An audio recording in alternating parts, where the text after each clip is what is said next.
আপনি সরাসরি আমাকে ফোন করলেন না কেন? কারণ ডিলটা করবেন যে মনসা বাবু, ওরা অনেক আগ্রহ বেশি। অবশ্য একটা বিষয়ে আমারও আগ্রহ আছে। আপনি কি বিষয়ে কথা বলতে চান? মানে কি বলতে চাইছেন সেটা বলুন।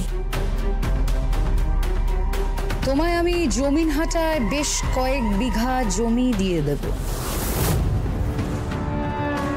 সঙ্গে ধরো একটা বড় গোডাউন, তারপর ধরো কলকাতায় একটা বড় অফিস, একটা বড় ওয়ার্কশপ বানিয়ে দেবো তোমায়। এগুলো সবই দেবো, কিন্তু তার বিনিময়ে তুমি আমার একটা কাজ করে দাও।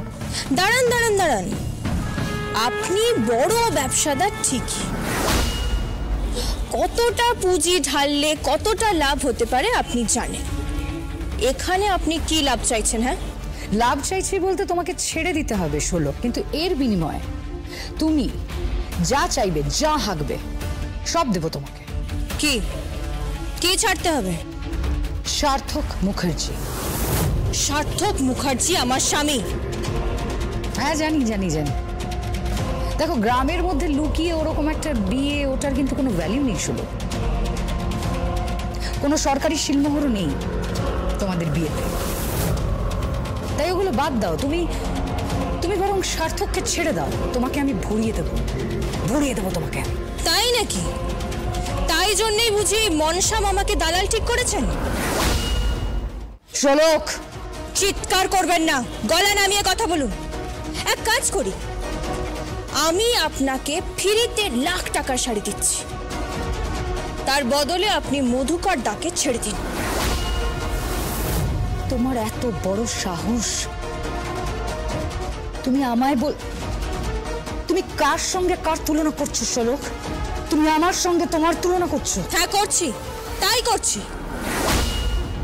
একদিন আমি আপনার থেকেও বড় হয়ে দেখাবো। মিলিয়ে নেবেন আমার কথাটা, আপনার থেকে বড় হয়ে সফল হয়ে দেখাবো। যদি না পারি তাহলে আমার নামও শোলক মুখার্জি নয়।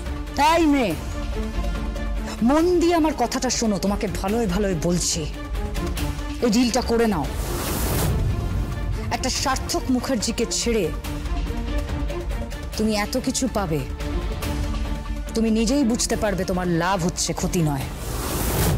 তোমাকে বলছি, তোমাকে একটা গোডাউন বানিয়ে দেবো জমিন হাটাতে, বিঘা বিঘা জমি দেবো জমিন হাটাতে, একটা ওয়্যার হাউস হবে তোমার, তারপর ধরো কলকাতা একটা বড় অফিস, সঙ্গে ধরো 20-25 লাখ টাকা। এবার তুমি ভেবে দেখো